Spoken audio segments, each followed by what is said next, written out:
कल नगरोटा में शहीद सैनिकों के परिवार में मातम का माहौल है, लेकिन सभी को अपने सपूतों की शहादत पर गर्व है। नगरोटा हमले में मेजर कुणाल गोसावी और मेजर अक्षय गिरीश शहीद हुए। मेजर कुणाल गोसावी महाराष्ट्र के सोलापुर में रहने वाले थे। 31 साल के अक्षय गिरीश बेंगलुरु के रहने वाले थे। अक्षय के परिवार में पत्नी और 2.5 साल की बेटी है। हमारे पंढरपुर या महाराष्ट्र या देश के लिए उन्हें योगदान दिया है, सबसे बड़ा है। मेरे उसके ऊपर मेरा अभिमान है। मेरे को हमारे पंढरपुर वासियों का अभिमान है, मेरे देशवासियों को भी अभिमान है। इसके अलावा पंजाब के गुरदासपुर के रहने वाले 32 साल के हवलदार सुखराज सिंह, राजस्थान के धौलपुर के रहने वाले 28 साल के ग्रेनेडियर राघवेंद्र सिंह, नेपाल के खोतांग के रहने वाले 32 साल के राइफलमैन नसीम राय, महाराष्ट्र के नांदेड़ के रहने वाले लांस नायक संभाजी और त्रिपुरा के रहने वाले 37 साल के नायक चितरंजन देवबर्मा शहीद हुए। उन्हें अपना फर्ज निभाया, फौज भर्ती होकर अपने देश की कुर्बानी दी। मां होने के नाते मैंने देश के वास्ते उन्हें जान मारी, अपनी धरती मां वास्ते जान मारी। वहीं से हमारे को शहीद ग्रेनेडियर के बटालियन कमांडर ने हमारे को मोबाइल फ़ोन पर मैसेज दिया है कि आपका भाई शहीद हो गया। पिछले कुछ दिनों के आतंकी हमले में आतंकी कम मरे हैं, हमारे जवान ज्यादा शहीद हुए हैं। 2 जनवरी 2016 को पठानकोट आतंकी हमले में 4 आतंकी मारे गए, लेकिन 7 जवान शहीद हो गए। 25 जून 2016 को पंपोर में 2 आतंकी मारे गए, लेकिन 8 जवान शहीद हो गए। 18 सितंबर 2016 को उरी में 4 आतंकी मारे गए, लेकिन 19 जवान शहीद हो गए। सेना के कैंप में घुसे आतंकी पुलिस की वर्दी पहने हुए थे।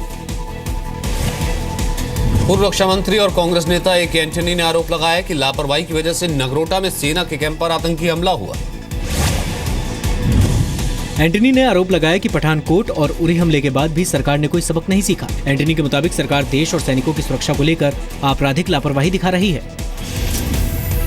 This means government has not learned any lessons after Pathankot and Uri. Government is showing criminal negligence in protecting the national security, in protecting the lives of soldiers. Pathankot हमले के बाद सरकार ने सेना के कैंप की सुरक्षा बढ़ाने के लिए retired lieutenant general Philip Campos की अध्यक्षता में एक कमेटी बनाई थी। कैंपोस कमेटी ने सेना के कैंप की सुरक्षा बढ़ाने के लिए कई सिफारिशें की हैं। कैंपोस कमेटी ने मई महीने में रक्षा मंत्री मनोहर पर्रिकर को अपनी रिपोर्ट सौंपी थी। नगरोटा समेत इस साल 3 बार सेना के कैंप पर हमले हो चुके हैं। जनवरी में सबसे पहले पठानकोट में एयरबेस पर हमला हुआ था, उसके बाद सितंबर में उरी। नगरोटा में हुए आतंकी हमले में सेना की तरफ से बड़ा नुकसान हो सकता था अगर 2 आर्मी अफसरों की पत्नियां बहादुरी न दिखाती।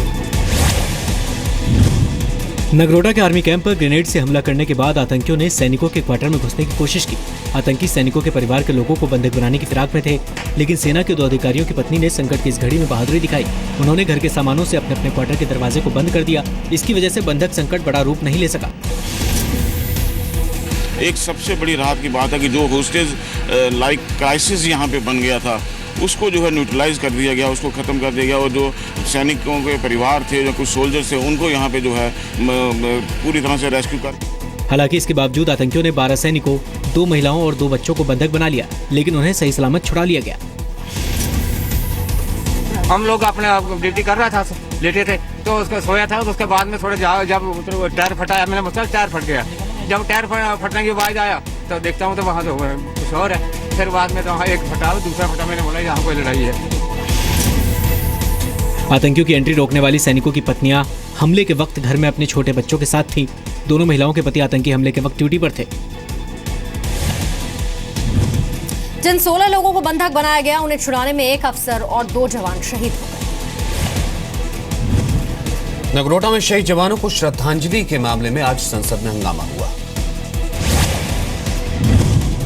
कांग्रेस समेत पूरा विपक्ष शहीदों को श्रद्धांजलि देने की मांग पर हंगामा करता रहा। सरकार ने आरोप लगाया कि विपक्ष शहीद जवानों पर राजनीति कर रही है। लोकसभा अध्यक्ष सुमित्रा महाजन ने कहा कि कॉम्बिंग ऑपरेशन जारी है, इसलिए श्रद्धांजलि नहीं दी गई। ये कोई पॉलिटिकल बात नहीं है, कोई ऐसी बात नहीं है, और हमेशा हम करते आए हैं। हर जवान को हमने श्रद्धांजलि दी, इसमें कोई ऐसी बात है ही नहीं। कॉम्बिंग ऑपरेशन चल रहा है, उसका पूरा ब्यौरा आना चाहिए। उसके हिसाब से आप वो श्रद्धांजलि प्रस्ताव, ऑब्ituary प्रस्ताव रखने वाले हैं। ये कोई विवाद का विषय नहीं बनना चाहिए। पार्लियामेंट की फॉर्म है कि जब भी किसी की मृत्यु होती है हम उनका आदर करते हैं। आज शायद पहली बार हमारे जो सैनिक मरे हैं उनका आदर नहीं किया, इसलिए हमारी पार्टी और पूरा ऑपोजिशन प्रोटेस्ट में वॉकआउट किया। देश की रक्षा और देश की जवानों का विषयों में भी कांग्रेस पार्टी राजनीति कर रहे हैं, बहुत दुर्भाग्यपूर्ण है, निंदनीय है। आतंकियों ने कल सुबह नगरोटा में सेना के कैंप पर हमला किया था। हमले की जगह सेना की 16वीं कोर के मुख्यालय के पास है। आतंकियों के हमले में सेना के 2 अधिकारी समेत 7 सैनिक शहीद हो गए थे, जबकि 3 आतंकी मारे गए। आतंकियों ने सांबा में बीएसएफ की पेट्रोलिंग पार्टी को भी निशाना बनाया, लेकिन बीएसएफ ने जवाबी कार्रवाई करते हुए 3 आतंकियों को मार गिराया। सूत्रों के मुताबिक सांबा और नगरोटा में हमला करने वाले आतंकियों ने कल सुबह ही घुसपैठ की थी। नोट बैन और नगरोटा आतंकी हमले के मुद्दे पर आज भी संसद ठप रही। नोटबंदी पर विपक्ष पहले से हंगामा कर रहा था। नगरोटा में सेना के कैंप पर आतंकी हमले से विपक्ष को एक और मुद्दा मिल गया। इसकी वजह से आज भी संसद का कामकाज नहीं हो पाया। लगभग 90 के आसपास चर्चा शुरू करो, मर चुके हैं। तो हम ये चाहते हैं कि इन दोनों मामलों को लेकर चर्चा शुरू कीजिए, प्रस्ताव लाए। 90 लोग जो लाइन में खड़े थे, बूढ़े बच्चे, वो सब लोग जो है वो उनका इंतकाल हुआ। नोटबंदी की चर्चा आप अपनी पार्टी में कर लीजिए कि आपकी पार्टी आपके साथ सहमत है कि नहीं है। नहीं, कोई अंतर नहीं है।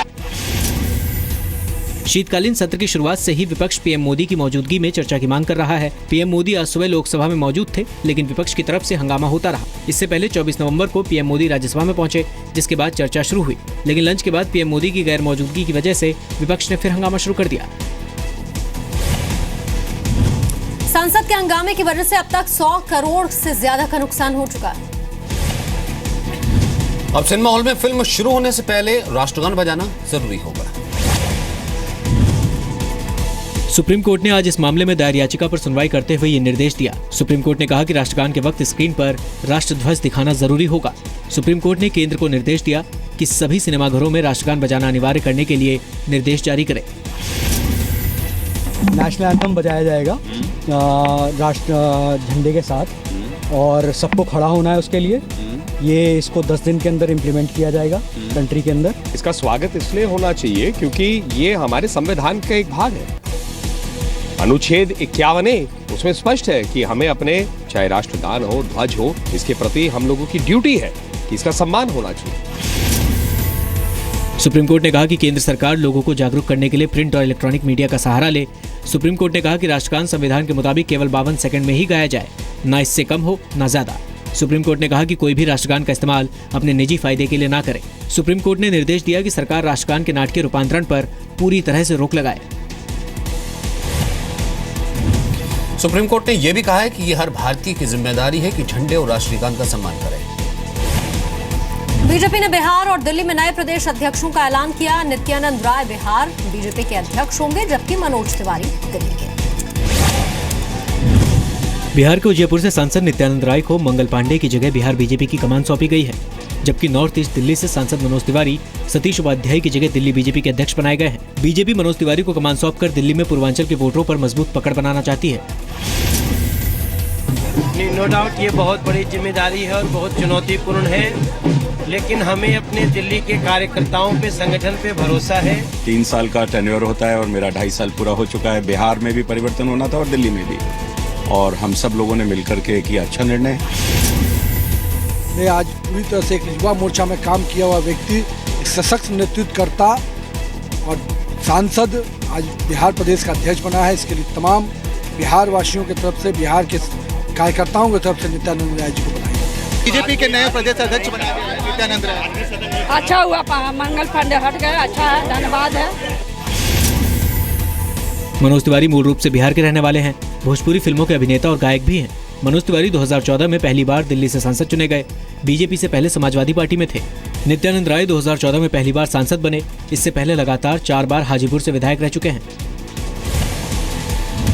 विधानसभा चुनाव में हार के बाद से ही बिहार और दिल्ली में प्रदेश अध्यक्ष को बदलने की चर्चा चल रही थी। मुंबई में राष्ट्रवादी कांग्रेस पार्टी की एक सभा में पार्टी के ही 2 नेता आपस में भिड़ गए, तलवारें लहराने लगी और फायरिंग भी हुई। मुंबई के देवनार में एनसीपी नेता नवाब मलिक कार्यकर्ताओं की बैठक में भाषण दे रहे थे। अचानक कुछ लोग हाथों में तलवार लेकर स्टेज की ओर बढ़े। कुछ लोगों ने बंदूक से हवाई फायरिंग भी की। स्टेज पर एनसीपी के पूर्व सांसद संजय दीना पाटिल भी हाथों में पिस्तौल के साथ नजर आए। तलवारबाजी में एक पुलिसकर्मी और नवाब मलिक के समर्थक 5 कार्यकर्ता घायल हो गए। कार्यकर्ताओं को तलवार से मारा गया, कैमरे तोड़े गए और ये मुझे मारना चाहते थे कि नहीं पता नहीं, बॉडीगार्ड ने मुझे ढकेलकर स्टेज के नीचे कर दिया। ये लोग नेता नहीं है, ये गुंडे हैं, मुंबई शहर में एक्सटॉर्शन करते हैं। ये लाए हुए क्रिमिनल्स थे जिन्होंने सिर्फ मुझे धक्का मुक्की नहीं किया, तलवार और चॉपर जैसे हथियार से अटैक किया। नवाब मलिक और संजय दीना पाटिल की लड़ाई बीएमसी चुनाव को लेकर है। नवाब मलिक और संजय दीना पाटिल अपने अपने समर्थकों को टिकट दिलाना चाहते हैं। नवाब मलिक और संजय दीना पाटिल ने एक दूसरे के खिलाफ पुलिस में शिकायत दर्ज कराई है। दिल्ली समेत पूरे उत्तर भारत में आज मौसम के पहले कोहरे ने दस्तक दी। कोहरे की वजह से हवाई और ट्रेन यातायात पर असर पड़ा। आज सुबह दिल्ली एनसीआर कोहरे के सफेद चादर में लिपटी दिखी। सुबह के वक्त कोहरा इतना घना था कि कुछ भी नहीं दिख रहा था। विजिबिलिटी घटकर 200 मीटर रह गई। कोहरे की वजह से 18 हवाई उड़ान और 50 ट्रेनें देर से चली। बुधवार की सुबह दिल्ली एनसीआर की तस्वीर बिल्कुल बदली हुई थी। दिल्ली एनसीआर पर आज सुबह से ही कोहरे की चादर छाई हुई है। कोहरे का असर यूपी, एमपी और राजस्थान में भी दिखा। यूपी के इटावा में कोहरे की वजह से हाईवे पर कई गाड़ियां आपस में टकरा गईं। इस हादसे में बस के एक कंडक्टर की मौत हो गई। राजस्थान का धौलपुर भी कोहरे की चादर में लिपटा नजर आया। मध्य प्रदेश के ग्वालियर में कोहरे की वजह से विजिबिलिटी 50 मीटर से भी कम रही। सड़कों पर गाड़ियां रेंगती नजर आई। मौसम विभाग के अनुसार दिल्ली में पूरे हफ्ते घना कोहरा रहेगा। आने वाले दिनों में कोहरा और बढ़ने की आशंका है।